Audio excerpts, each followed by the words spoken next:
여러분, 마태복음 강해 88번째 시간입니다. 오늘은 예수님의 세 번째 설교 가운데 나타나 있는 천국의 비유, 그 천국의 비유가 7개로 이루어져 있죠. 두 번째, 흔히 우리가 말하는 가라지 비유를 생각해 보려고 합니다. 이 가라지 비유를 우리가 묵상할 때에 먼저 생각해 봐야 될 것은 다른 것이 아니라 처음에 지난 시간에 살펴본 그 비유, 씨 뿌리는 자의 비유와 이 가라지 비유가 연속성상에 있다라고 하는 것을 먼저 염두에 두셨으면 좋겠습니다. 어떤 거냐면 이 가라지 비유 전체를 마지막 네 번째 마음밭, 좋은 밭, 옥토로 알려진 밭에 뿌려진 좋은 씨, 그 씨가 자라는 과정, 그 열매를 맺었다, 100배, 60배, 30배 열매를 맺었다라고 하는 그 사이에다가 이 두 번째 비유를 살짝 끼워 놓게 되면은 정확하게 하나님 나라가 어떤 것인지를 우리가 생각할 수 있다는 것이죠. 이런 의미로 보면 하나님 나라는 단번에 나타나는 것이 아닙니다. 계속해서 자라가야 되는 과정 속에서 하나님의 나라가 아름답고 온전한 모습으로 우리 인생 가운데 나타나야 된다라고 하는 것을 보면 하나님의 나라는 과정에 있다라고도 이야기할 수 있고 연속선상에 있다 이렇게 이야기할 수 있습니다. 말씀이 너무 어려운 것 같습니다만 예를 들어서 하나님 나라가 단번에 결정이 되어지고 하나님 나라 백성과 하나님 나라 백성이 아닌 사람이 단번에 결정되는 것이 아닌 것 같다라고 하는 것을 말씀을 드리는 거예요. 단 한 가지 우리가 맨 처음에 지난 씨 뿌리는 자의 비유에서 살펴본 길가밭에 떨어진 씨, 새가 와서 먹어버린 그 씨는 소망이 없습니다. 단번에 천국 백성이 아닌 것으로 결말이 났다고 보는 것이 타당성이 있는 것 같아요. 그러나 돌밭에 떨어진 그 씨앗도 돌이라고 하는 것이 깨어지게 되면 뿌리를 내릴 수 있는 것이고, 세상에 대한 염려와 재리의 유혹, 여러분 가시나무 떨기에 떨어진 씨앗도 그것들을 제거하면 열매를 맺을 수 있다는 이야기이기도 합니다. 또 하나는 우리가 좋은 밭에 떨어졌다, 그러면 그것으로 끝인가? 아니라는 거예요.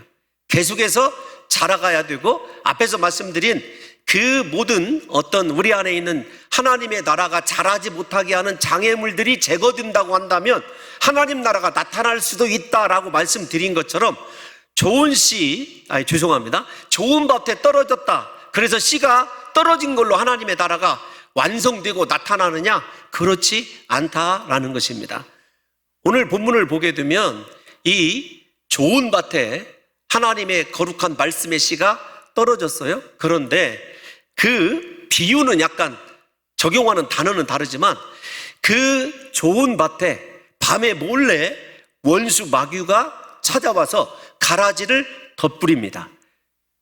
그 가라지를 덧뿌린 결과 우리가 잘 아는 대로 예수님의 소유, 그 좋은 땅에서 알곡과 좋은 곡식과 원수가 뿌린 가라지가 함께 자라야 되는데 언제까지 자라야 되냐면 추수 때, 즉 마지막 심판의 때까지 자라가야 된다는 거예요. 이런 과정을 보게 되면 좋은 땅에 열매가 떨어진 것으로 끝나는 것이 아니라 그 열매가 싹이 나고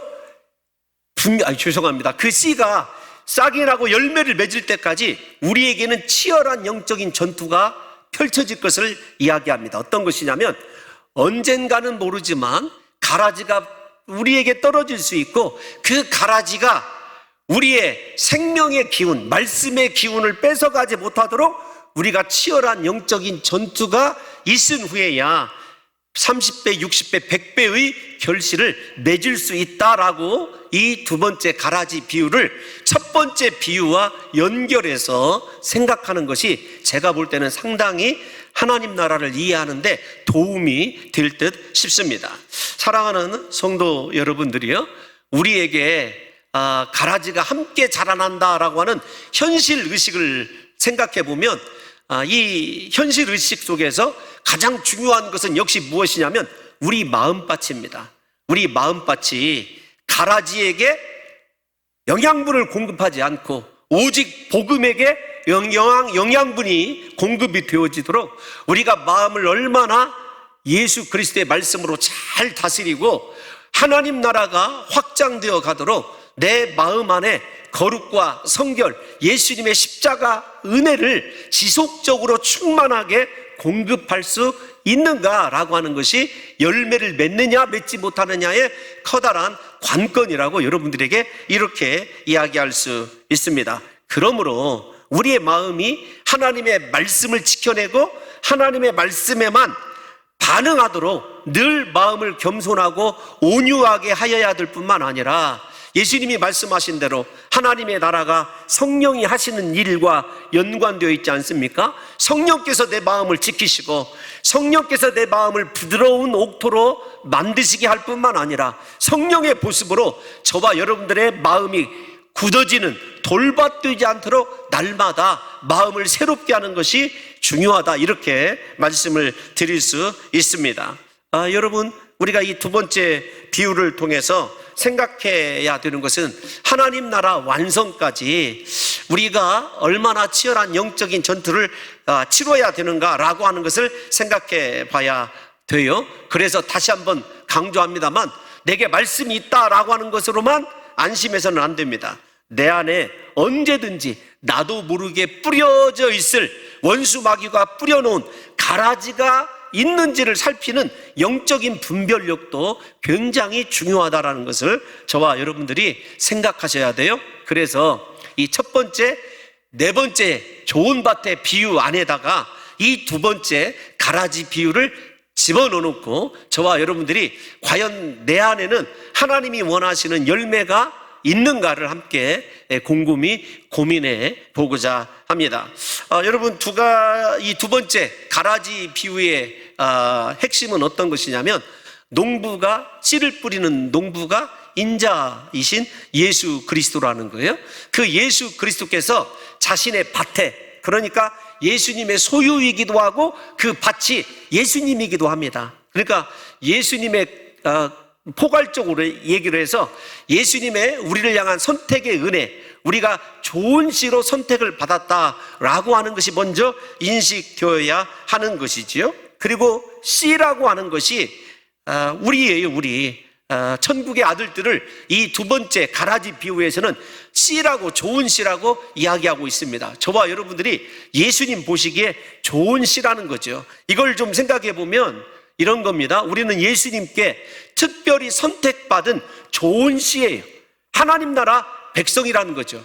그래서 우리가 하나님 나라의 백성이 된 것, 예수 그리스도를 믿게 된 것이 우연한 일이 아니라 하나님의 특별한 의도 속에서 하나님이 원하시는 예수 그리스도의 토양 위에 뿌려진 하나님의 아들들이라고 하는 인식이 먼저 있어야 됩니다. 빈부 귀천을 막론하고 세상에서 어떻게 살아가든지, 여러분 학력이 높든지 아니면 학력이 부족하든지 세상의 조건과 상관없이 우리는 예수님이 예수 그리스도의 은혜 안에 심으신 그리스도의 좋은 씨앗이라고 하는 것을 먼저 인식하셔야 돼요. 왜 좋은 씨앗으로 우리를 그렇게 은혜 안에 심으셨냐면, 그리스도께서 거두시기를 원하는 열매가 있어요. 그 열매를 맺어드리는 인생이 결국은 진정한 하나님 나라의 백성이고 좋은 씨라고 이야기할 수 있는 것입니다. 또 하나, 이 앞에서 자기 밭 이렇게 이야기를 했는데 예수님께서 해설을 해주시는 것을 보게 되면 밭은 세상이다 이렇게 이야기를 합니다. 이 밭이 세상이라고 하는 의미가 어떤 거냐라고 하는 것에서 교회라고 하는 견해 크게, 아니면 세상이라고 하는 견해가 있습니다. 제가 볼 때는 하나님 나라 백성들이 살아가는 그곳이 바로 밭입니다. 교회일 수도 있고 세상일 수도 있다라고 하는 거죠. 우리가 세상과 분리되어 살아갈 수 없는 존재이기 때문에 포괄적으로 내가 머무는 모든 것이 다 예수 그리스도께서 나를 심기로 작정하신 그리스도의 소유된 밭이라고 이해하는 것이 좋을 듯 합니다. 그런데 여러분, 가라지라고 하는 것, 흔히 우리가 알고 있는 그런 식물은 아니죠. 그래서 현대인의 성경 같은 데서는 독보리다 이렇게 아예 오늘날 말로 바꾸어 놓았습니다. 보리와 이 독보리는 동일합니다. 그런데 열매가 다르다는 것이 큰 차이죠. 그러니까 자라갈 때는 이 종들도 절대로 구분할 수 없어요. 열매를 맺을 때쯤 구분할 수 있는 것을 보게 됩니다. 이 비유를 많이 들으셔서 알겠습니다만, 우리 농사하시는 성도님들 아시지 않습니까? 논에 그렇게 모를 잘 심어서 자라가다 보면 우리 말에 피라는 것이 생겨요. 그건 여러분 열매 맺기 전에도 구분이 되어지기 때문에 피 정도가 아니라는 거예요.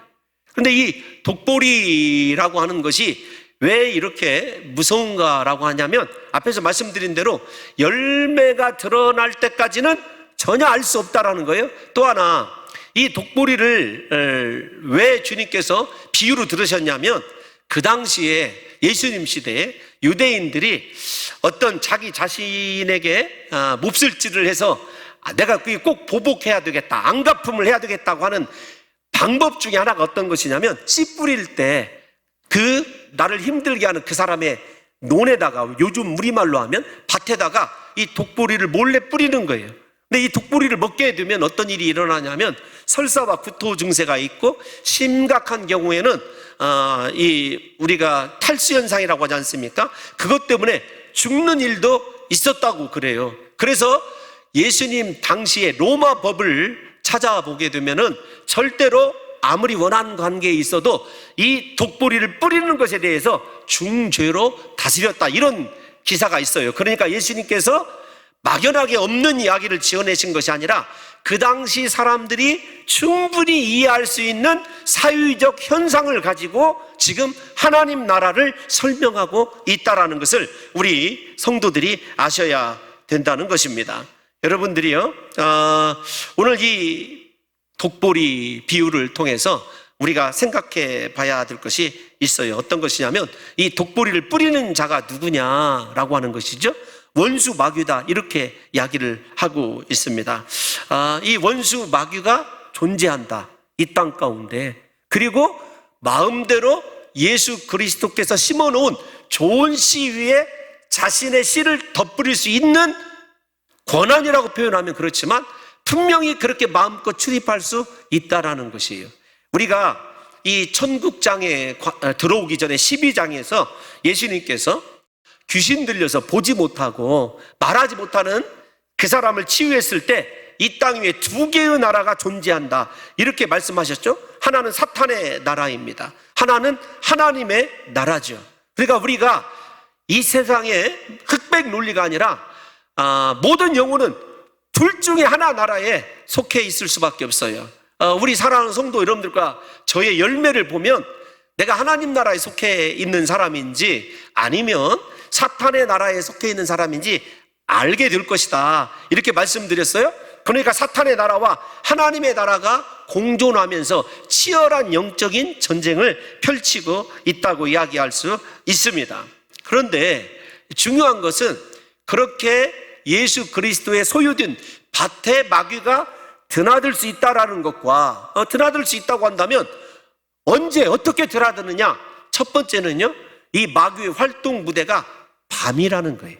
잠을 잘 때라는 것입니다. 성경이 오늘 이 비유를 분명하게 이야기하고 있지 않습니까? 예수 그리스도는 빛으로, 낮으로 그렇게 비유가 되죠. 그리스도께서는요, 어두움에 사로잡힌 자들에게 빛을 주시는 분이에요. 그래서 보지 못하는 소경들에게 눈을 열어서 빛을 보게 해주시는 분, 생명을 주시는 분 아니겠습니까? 그런데 사탄이 언제 예수 그리스도의 밭에 좋은 씨가 뿌려진 그 위에, 이게 중요합니다, 가라지를 덧뿌리느냐 하면 밤이에요. 그리고 잠을 잘 때. 성경에서 그러면 밤과 잠을 잘 때는 거의 동일한 의미로 쓰여지는데, 대부분의 경우가 잠을 자다라고 하는 이 말이 쓰여질 때는 어느 때냐면 우리 성도들이 깨어있지 못하거나, 그 깨어있지 못하는 말이 무엇과 동의어로 쓰이죠? 기도하지 않을 때를 이야기합니다. 그러니까 여러분, 오늘 이 본문에서 우리가 정말 나는 좋은 씨예요, 분명히 좋은 씨이고 좋은 밭에 뿌려져 있습니다. 그런데 그것으로 안주해서는 안 되고 깨어 있어서 끝까지 사탄이 내 좋은 씨 위에 가라지를 덧뿌리지 못하도록 방지하는 것이 중요하다는 것을 인식하셔야 됩니다. 그 가라지가 덧뿌려지지 못하게 하는 것, 방법은 어떤 것이냐면 내가 깨어 있는 것이에요. 다른 말로 얘기하면 기도하는 것입니다. 이렇게 제가 말로 설명하면 여러분들이 이해하기가 어려울 것 같아서 밤에 잠을 자다가 기도해야 될 때 잠을 자다가 실패했던 베드로가, 예수 그리스도를 부인했던 베드로가 그의 사랑하는 성도들에게 피를 토하며 권면했던 말이 있죠. 우리 베드로전서 5장 8절 말씀 한번 다 같이 읽어보겠습니다. 시작. 근신하라 깨어라 너희 대적 마귀가 우는 사자같이 두루다니며 삼킬 자를 찾나니. 삼킬 자를 찾아요, 사탄이. 그런데 그 삼킬 자를 찾기 때문에 우리가 해야 될 것은 어떤 것이냐면 깨어서 기도하는 겁니다. 깨어있는 거예요, 영이. 오늘날 사탄이 가장 중요하게 쓰는 가라지의 전략이 어떤 것이냐면 성도로 하여금 깨어있지 못하게 하는 거예요. 기도할 필요를 못 느끼게 하는 것입니다.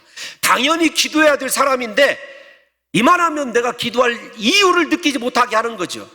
다른 말로 말씀을 드리면 여러분들이 생각할 때 내가 평안하다, 이만하면 물질도 있고 이만하면 자녀들에 대해서도 걱정 근심이 없다, 그것이 죄송한 표현이지만 하나님이 원하시는 열매를 맺지 못하게 하는 가라지일 수도 있다는 사실을 분명히 생각해야 됩니다. 아니, 이런 거예요.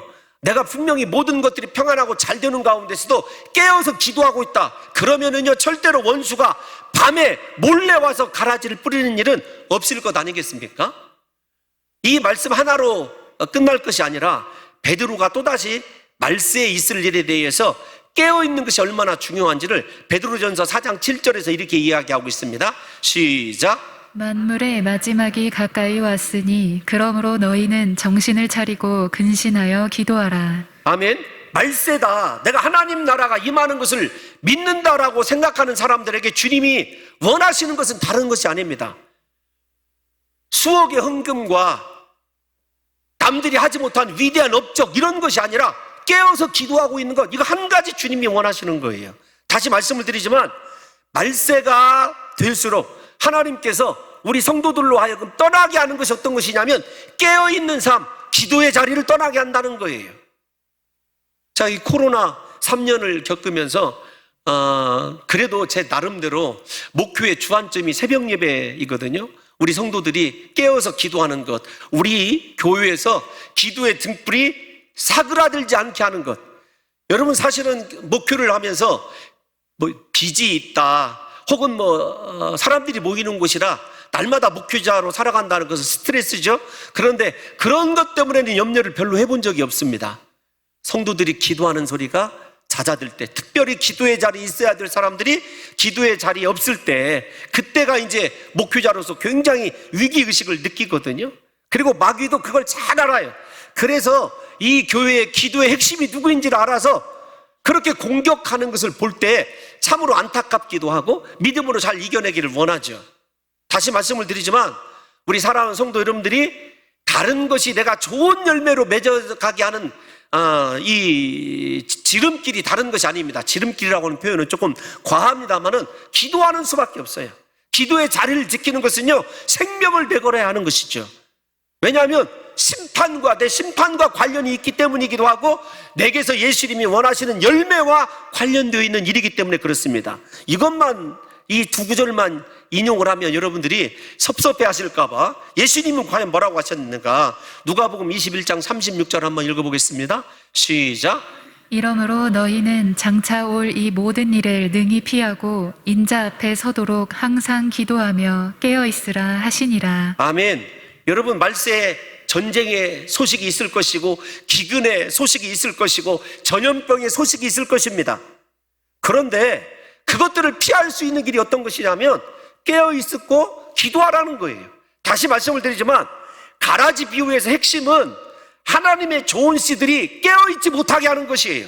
이것이 사탄의 가장 중요한 전략입니다. 사도 바울은 뭐라고 했는지 한 번 더 확인해 볼게요. 기도를 어떻게 하라고 그랬는지 골로새서 4장 2절 한번 읽어보겠습니다. 시작. 기도를 계속하고 기도에 감사함으로 깨어있으라. 아멘. 계속하라는 말은 쉬지 말고 하라는 말이죠. 그래서 우리가 잘 아는 대로 데살로니가전서 5장 7절 8절 뭐라고 얘기하고 있습니까?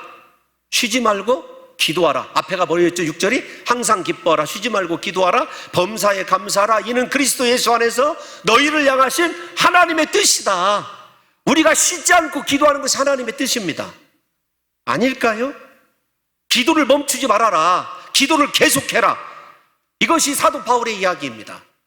다시 여러분, 기도를 강조해서 너무 지나치게 강조하는 것 같아서 죄송하지만, 원수가 가라지를 뿌리지 못하게 하는 것, 내가 깨어있는 것, 기도하는 것이에요. 사탄이 우리에게 가라지를 뿌릴 때는요, 우리로 하여금 기도의 자리를 떠나게 한다는 거예요. 그래서 기도의 자리에 떠나 있으면서 내가 하는 일이 잘 된다. 여러분, 그것은 다시 말씀을 드려야 되지만, 내가 모르는 가운데 원수가 뿌린 가라지에 내가 걸려있지 않은지 심각하게 영적인 돌아봄이 있어야 된다는 것이에요. 또 하나, 사탄이 가라지를 뿌릴 때의 방법은 몰래입니다. 즉 속임수예요. 사탄은 광명의 천사를 가장을 하죠. 진짜와 가짜가 구분하기 힘들게 사탄이 역사를 합니다. 예를 들면 진짜 보리와 독보리가, 여기에 가라지가 열매가 있기 전까지 구분할 수 없는 것처럼, 사탄이 우리에게 베푸는 모든 교리가 되었든지 그들의 설파하는 내용이요, 우리가 구분하기 힘들 때가 많아요. 오늘 본문을 보게 되면 예수 그리스도의 거룩한 종들도 열매가 나오기 전까지 독보리가 뿌려져 있는지를 몰랐지 않습니까? 얼마나 치밀한지를 생각해야 돼요. 사랑하는 성도 여러분, 우리가 양의 탈을 쓰고 있는 이리를 생각해 보세요. 겉모습은 양이에요. 그러나 그 속에는 무서운 이를 가지고 있는, 사냥 본능을 가지고 있는 이리가 있다는 것입니다. 가라지는 천국의 아들들과 너무나도 비슷하고 동일하게 생겼을 뿐만 아니라 그들의 모든 말들이 몰래 거짓과 속임수라는 것을 우리가 알아챌 때는요, 우리 스스로에게 덧뿌려져 있던 그 가라지로부터 그리스도의 생명의 복음을 빼앗긴 상태일 수 있다라는 아주 강력한 경고의 말씀이 바로 이 말씀인 것입니다. 사탄은 이처럼 하나님 나라를 교묘한 거짓말로, 속임수로 방해를 하죠. 천국은 이처럼 마귀의 방해 속에서 자라가는 것입니다. 내가 하나님 나라가 되는 것, 마귀의 도전과 유혹, 세 번째 땅이었던 세상의 염려와 재리의 유혹으로 말미암아 내게 안에 있었던 십자가 복음, 그리스도 예수의 피 묻은 복음이 묽어지게 하는 것, 이것이 사탄의 전략인 것이죠.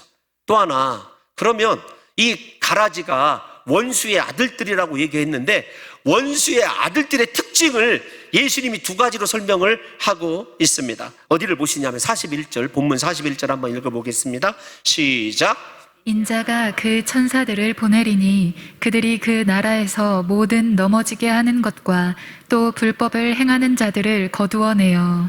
두 가지입니다. 하나는 넘어지게 한다는 거예요. 이단들이 몰래 거짓을 통해서 우리들을 넘어지게 하는 것, 진리에서 떠나게 하는 것, 그 넘어지게 하는 거죠. 그런데 저 넘어지다라고 하는 단어가 실족케 하다는 말이에요. 우리가 신앙생활 할 때 나 때문에 다른 사람이 상처받아 넘어져서 그리스도 예수를 믿는 것이 포기되었다, 바로 그것을 얘기합니다. 우리가 실족케 하는 것에 대해서 예수님께서 누가복음 17장 2절에서 이렇게 경고하셨어요. 얼마나 무섭게 경고했는지 한번 읽어볼까요? 시작. 그가 이 작은 자 중에 하나를 실족하게 할진대 차라리 연자 맷돌이 그 목에 매어 바다에 던져지는 것이 나으리라. 아멘. 내가 가라지인지, 내가 하나님의 진짜 좋은 씨, 천국의 아들인지를 구분하는 방법은 나 때문에 선한 영향력이 있어서 복음이 증거되느냐, 아니면 나 때문에 시험에 들고 상처받는 사람이, 그리고 예수 그리스도를 떠난 사람이 생기느냐 하는 거예요. 여러분, 이렇게 얘기할 수 있습니다. 여러분들은 다른 사람의 신앙에 걸림돌이십니까? 아니면 다른 사람의 신앙을 잘 여러분 생활할 수 있도록 밑받침이 되는 디딤돌입니까? 우리가 하나님의 아들들이라 아니냐라고 하는 것은 열매라고 말씀을 드렸어요. 가정에서 남편이 여러분 때문에 예수 믿기로 결단했다면 여러분 하나님의 아들들이죠. 함께 신앙생활 하다가 여러분 때문에 실족하는 가족이 생긴다면 여러분 죄송하지만 가라지입니다. 나 때문에 아내가 실족해서 하나님을 떠나고, 나 때문에 우리 자녀들이 나는 우리 아버지를 보면 절대로 예수 믿지 않을 거야, 여러분 이렇게 다짐이라는 좋은 단어를 써서 죄송하지만 제가 목표하면서 우리 청년들을 상담하는 가운데 딱 두 가정을, 그런 가정을 봤습니다. 둘 다 중직입니다. 안수 집사 이상이란 말이죠. 본 적이 있습니다. 너무 가슴이 아팠어요. 사람들에게 겉모습으로 내가 어떤 목사냐, 어떤 장로냐, 어떤 안수집사냐, 권사라 비춰지는 거 중요치 않습니다. 내가 다른 사람에 대하여, 여러분 교회도 똑같죠. 목회자가 보면 힘이 나고 은혜가 되고 위로가 되는 성도인가, 아니면 죄송하지만 목회자이면서도 사랑해야 된다는 걸 알면서도 고개가 돌려지는 성도인가. 여러분은 여러분 스스로 다른 성도에게 어떤 영향력을 끼치고 있습니까? 다시요, 여러분들을 바라보면 같이 기도하고 싶고 힘이 나고 은혜가 되는, 다른 사람에게 위로자가 되어지는 진짜 신앙의 디딤돌인 삶을 살아가고 있습니까? 아니면 그 사람이 생각할 때 내가 이 사명을 함께 감당하는데 저 사람만 아니었으면 좀 행복할 것 같다, 그럼 넘어지게 하는 자예요. 두 번째, 가라지의 특성이 어떤 것이냐면 불법을 행하는 자입니다. 불법을 행한다는 것은 말씀대로 살지 않는 것을 이야기하죠. 불순종하는 것을 이야기합니다. 하나님을 대적하는 것, 말씀을 대적하는 것, 여러분 그것이 불법을 행하는 것 아니겠습니까? 여러분들은 말씀에 대하여 어떤 태도를 갖고 있습니까? 하나님이 말씀하시는 대로 내가 용서하기 싫어도 먼저 손을 내밀고 용서하고, 내가 섬김받기보다는 섬기기를 기뻐하고, 공동체를 위해서 내 자아를 부인하고 희생하는 삶을 살아가고, 내가 돋보이지 않아도, 내가 인정받지 않아도 다른 사람이 인정받고 다른 사람이 먼저 하나님의 거룩한 사람들로 서가는 모습 때문에 즐거워하고 진짜 마음에 기쁨이 있다고 한다면 그 사람이 하나님 나라 백성 아니겠습니까? 여러분, 제가 곰곰이 생각해 봤어요. 이 목회자로서 살아갈 때 어떤 것이 가장 심각한 가라지일까? 하나님 대신에 사람을 인식하는 거라는 생각이 들어요. 하나님이 어떠하시든지 사람에게 인정받으면, 사람에게 저 목사 좋은 목사야, 실력 있는 목사야, 이렇게 인정받으면 좋을 것 같은 인정받음의 욕구가 있더라고요. 여러분, 그런 것들이 가라지죠. 여러분들에게는 어떻습니까? 어떤 사람에게는 쾌락이 가라질 수도 있죠. 정욕이 가라질 수도 있습니다. 시기와 질투, 미움이 가라질 수도 있어요. 그것들이 제거되지 않는 한 절대로 좋은 열매를 맺을 수 없다라는 것이 첫 번째 비유, 두 번째 비유. 하나님 나라 백성의 삶은 반드시 열매가 있어야 되는데, 여러분 지금까지 설교 들은 거 싹 거두절미하고라도 여러분들에게는 예수님이 원하시는 열매가 있습니까? 신앙의 열매가 있느냐고요. 선한 영향력을 끼치고 있느냐고요. 가정이 되었든 직장이 되었든 여러분들과 관계된 모든 사람들이 저 사람만 보면 나도 예수 믿고 싶다, 저 사람만 보면 나도 하나님을 찬양하고 싶다, 이런 생각이 드느냐고요. 이거 심각한 것 아니겠습니까? 제가 목회자로서 일부 때 이런 말씀을 드렸어요. 목회자로 살아간다는 것이 부담스럽기도 해요. 왜 그러냐면 마스크를 하고 봉동을 나가도 다 알아요. 저 사람이 봉동 중앙교회 목사인지. 아니, 음식점에 가 있어도 잘 알아요. 그러니까 여러분, 이게 굉장히 부자연스러울 때가 많아요. 저는 자유주의자 아닙니까? 맨 처음에 봉동 중앙교회 부임했을 때 우리 장로님들이 저에게 경고한 것이 있습니다. 추리닝 입고 봉동장에 나가지 말으라고. 저는 자유인이라니까요. 반바지에 티셔츠에, 아니 슬리퍼 신고 시장 나갈 수 있어요, 없어요? 저에게 이 자유를, 교회 안에서도 우리 성도님들 제가 이렇게 편하게 글을 쓸 때는, 공부할 때는 진짜 편한 복장을 좋아하거든요. 제가 싫어하는 복장이 이 복장이에요. 불편하죠. 왜 그런 줄 아십니까? 저 때문에 실족하지 않게 하는 거. 요즘에 가장 많은 기도 시간에 기도에 할애하는 것이 어떤 내용이냐면, 아버지, 이 부족한 자 때문에 아버지의 거룩한 이름이 더럽혀지지 않게 하옵소서. 아버지의 이름이 거룩히 여김받게 하옵소서. 여러분, 이것이 하나님께 물어보세요. 제가 요즘에 가장 많이 드리는 기도입니다. 행여나 작은 실수 때문에, 행여나 그냥 편안한 제 마음의 가짐 때문에 다른 사람에게 상처를 줄까, 시험에 들게 할까라고 하는 것이 얼마나 중요한지 몰라요. 아니, 진짜 이게 어디 가든지 목사로 살아간다는 것은요, 부자연스러워요. 설교가 길어지지만, 지난번에도 제가 서울에서 총회를 하다가 우리 성도 가정에 애자가 생겨서 막 광명역에 열차를 타러 정신없이 KTX를 타러 갔어요. 막 회의 일단 맞춰놓고, 이 광명역에서 열차를 타려고 조금 기다리고 있는데 누가 목사님 하고 이렇게 불러요. 광명역에서 이리역이 아니라 그래서 봤더니 우리 순절리에 사는 집사님이 저를 알아보시고, 아니 마스크 쓰고 이렇게 잘 나름대로 위장했다고 그러는데 어디 가든지 다 알아보는 거예요. 저는 좀 특별히 그런 은사가 있어요. 은혜가. 로마에서 고등학교 동창을 만나고, 여러분 카이로에서 친구를 만나고, LA에서 전혀 생각지 못한 사람을 만나는 것이 저입니다. 나름대로 불편하죠. 목사인 줄 다 알죠. 근데 왜 그러냐 하면 나 때문에 넘어지거나 실족하는 사람이 생기지 않게 하는 것, 이것이 얼마나 중요한지 몰라요. 참 부끄럽습니다. 여러분들에게 이렇게 고백하면서도 지금까지 살아온 모습이 부끄러울 뿐이에요. 그런데도 불구하고 이렇게 가라지가 불법을 행하고 우리를 넘어지게 함에도 불구하고 종들이 물어보죠. 우리가 이 가라지 뽑기를 원하나이까? 예수님의 대답은 어떤 것입니까? 아니다. 그냥 두라. 가만두라. 이렇게 얘기하죠. 여러분, 가만두라라는 말이 여러분들에게 피부에 와닿지 않는 것 같아서 봉동 사투리 한번 쓰겠습니다. 내싸두어. 이게 예수님의 말씀이거든요. 왜 가만두라고 했냐면 심판을 안 하시겠다는 것이 아닙니다.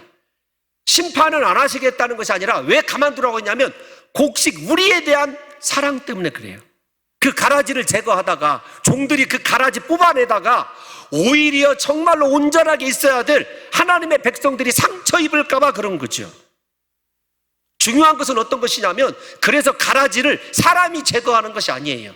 추수꾼이 제거할 때까지 우리는 그 가라지가, 예를 들면 앞에서 제가 이렇게 말씀드렸습니다. 넘어지게 하는 것, 불법을 행하는 자들이지만 어떤 의미로 우리에게 적용을 시켜보면 내 마음이 아직도 자아가 깨지지 않아가지고 돌짝 같은 상태에 있거나 내가 교회에 중직이면서도 세상의 염려와 재리의 유혹에 시달리는 사람이라고 한다면 왜 뽑지 말라고 하냐면 이런 겁니다. 조금 더 쉽게 말씀을 드릴게요. 우리가 회개할 때까지 기다리는 거예요. 하나님의 사랑하는 곡식이 아직도 끊지 못한 죄가 있거든 끊을 때까지 기다리시는 것과 하나님의 백성이 진짜 돌이켜서 하나님께 올 때까지 기다리게 하시는 것, 기다리는 것, 이것이 주님의 사랑이고 은혜라는 것입니다. 사랑하는 성도 여러분, 그래서 우리를 넘어지게 하고 혹은 우리에게 상처를 주는 그 사람을 위해서 우리가 기도해야 될 것도 이런 문제죠. 왜냐하면 중요한 또 이슈가 있어요. 그 사람이 아직 독보리인지 진짜 알곡인지 알 수가 없잖아요. 열매가 나타날 때까지. 부디 그래서 우리는요, 어떤 사람에 대하여서도 용서하는 마음과 그를 세워가는 마음이, 그리고 정말로 추수 심판 때까지 오히려 그 사람을 바라보면서 내 자신의 영적인 하나님 앞에서 온전히 서게 하는 회개가 있다고 한다면 그 사람이 진짜 하나님의 자녀인 것입니다. 그래서 알곡을 가라지를 뽑아내지 않는 이유는요, 우리를 사랑하기 때문에 그래요. 우리가 조금 더 온전한 모습으로 좋은 열매 맺을 때까지 하나님이 기다리고 계시는 것입니다. 사랑하는 성도 여러분, 지금 주님이 심판하시면은요, 가라지와 얽혀 있어서 큰일 날 성도들이 많이 있는 거예요. 제가 볼 때는 집에서 정말로 폭군인 아버지를 뽑아낸다고 해보십시다. 그러면 그 나머지 그 자녀들과 그 가정의 생계는 어떻게 되겠습니까? 예를 들면 여러분들이 다니시는 직장에 그 CEO가 아주 악한 사람이어서 그 사람 뽑아낸다고 한다면, 그 회사가 무너진다고 한다면 어떻게 되겠느냐고요. 이런 것과 마찬가지이죠. 우리가 그래서 하나님 앞에서 모든 사람들이 회개하고 기다릴 줄 아는, 그래서 용서하고 사랑할 줄 아는 예수 그리스도의 좋은 밭을 지키는 공동체적 정신도 우리 안에 있어야 한다는 것이 이 두 번째 비유의 핵심이라고 말씀드릴 수 있습니다. 추수 때가 되면 추수꾼들이 분리를 시작을 하죠. 여러분 39절 한번 읽어볼까요? 39절 시작. 가라지를 뿌린 원수는 마귀요 추수 때는 세상 끝이요 추수꾼은 천사들이니. 여러분, 추수꾼은 신천지 밥 먹는 인간들이 아니라 천사들이라고 분명히 예수님이 말씀하고 있어요. 근데 예수님의 말씀에 신천지들이 저렇게 잘못 반응하는 것을 보고도 넘어가는 성도들이 어리석은 성도인 것이죠. 그런데 중요한 건 제가 하고 싶은 말은 그 말이 아니라는 겁니다. 세상 끝이 있다라는 거예요. 그리고 그 끝에 어떤 일이 일어나느냐, 우리 다 같이 40절 한번 보겠습니다. 40절 시작. 그런즉 가라지를 거두어 불에 사르는 것 같이 세상 끝에도 그러하리라. 곡식대에 뽑아서 죄송합니다. 곡식이 나온 다음에 추수대에 뽑아서 어떻게 하냐면 가라지는 다 불에 태워요. 심판받는다는 것입니다. 그러니까 여러분, 우리 인생에 두 가지가 기다리고 있어요. 하나는 지옥이 기다리고 있다는 것과 하나는 분명히 천국이 기다리고 있다는 거예요. 죽으면 끝이 아닙니다. 심판대 앞에 서야 된다는 것을 이야기하고 있는 거죠. 그래서 이 심판이 있음을 알고 가라지들이 회개하고 하나님의 거룩한 알곡이 되게 하는 것. 그래서 하나님 나라는 단번에 선포되는 것이 아니라 연속성적이고 또 그렇게 과정 중에 있다는 것을 제가 서론에서 말씀드린 이유입니다. 사랑하는 성도 여러분, 그 심판대에서 하나님의 말씀대로 살아가고 그렇게 가라지가 뿌려 있음에도 불구하고 그 가라지 대신에 복음을 선택하고 예수님의 십자가를 선택하며 손해보고 희생해가면서 말씀을 지키기 위하여 자기 자아를 철저히 깨뜨린 그 사람들은 어떻게 되느냐. 마지막 43절 한번 읽어보겠습니다. 시작. 그때 의인들은 자기 아버지 나라에서 해와 같이 빛나리라. 귀 있는 자는 들으라. 아멘. 의인들이요, 그냥 아무런 고난 없이 유혹 없이 신앙생활한 사람이 아닙니다. 분명히 가라지가 덧붙여져 있음에도 불구하고 예수님의 십자가 복음, 피 묻은 복음을 이루기 위하여 철저히 자아를 부인하면서 날마다 영적인 치열한 싸움을 싸운 사람, 잠들지 아니하고 깨어서 기도한 그 사람이라는 거죠. 그래서 우리 사랑하는 성도 여러분들과 제가 해같이 빛나는 의인으로 하나님 나라에 서기 위해서 먼저 생각해야 될 것이 있어요. 어떤 것이냐면 하나님 나라 백성에게 절대로 고난이 없다. 이것은 거짓이라는 거예요. 왜냐하면 우리에게 덧뿌려진 가라지가 있습니다. 우리 안에 하나님의 말씀을 불순종하게 하는 못된 성품이 있고 말씀을 인정하기 싫어하는 내 자아가 있어요. 그런 것들이 깨뜨려지고 그것들이 주인 되지 못하도록 날마다 하나님 앞에 무릎 꿇고 기도하고 간구해서 내 안에서 허물이 많고 죄가 많음에도 불구하고 예수 닮은 모습이 드러나기를 그토록 힘쓰고 그것이 인생의 가장 큰 축복이라고 인정한 그 사람들이 하늘에서 해같이 빛나는 인생을 살아간다는 거죠. 그래서 이 설교의 핵심은 다른 것이 아닙니다. 결론은 다른 것이 아니라 여러분, 내 인생 지금까지 드러난 열매를 통해서 나는 풀무불에 던져질, 불 속에 던져질 가라지인가, 아니면 온갖 고난도 있었습니다. 유혹도 있었습니다. 박해도 있었습니다. 그러나 내 안에 은혜로 주어진 예수 그리스도의 십자가 복음, 그 복음을 지키면서 끝까지 그리스도를 붙잡고 기도로 깨어 있어서 내 안에 열매가 맺어지기를 인내로 기다리고 있는 하나님 나라에서 해같이 빛날 성도입니까? 부디 우리 사랑하는 성도 여러분들이요, 내 안에 하나님의 말씀이 떨어져 있다, 내 안에 그리스도를 아는 은혜가 있다, 이것에 만족하지 마시고 앞으로도 우리가 계속해서 깨어있음으로 말미암아 마귀가 뿌릴 가라지를 구별해낼 뿐만 아니라 가라지를 쫓아가는 것이 아니라 오로지 끝까지 주님의 십자가 은혜, 그 사랑 붙드시고 주님이 원하시는 대로 삶의 모든 말씀에 순종함으로 말미암아 열매를 맺어드리셔서 주님께 칭찬받을 뿐만 아니라 주님 나라에서 해같이 빛나는 존귀한 성도들 되시기를 예수님의 이름으로 축원합니다.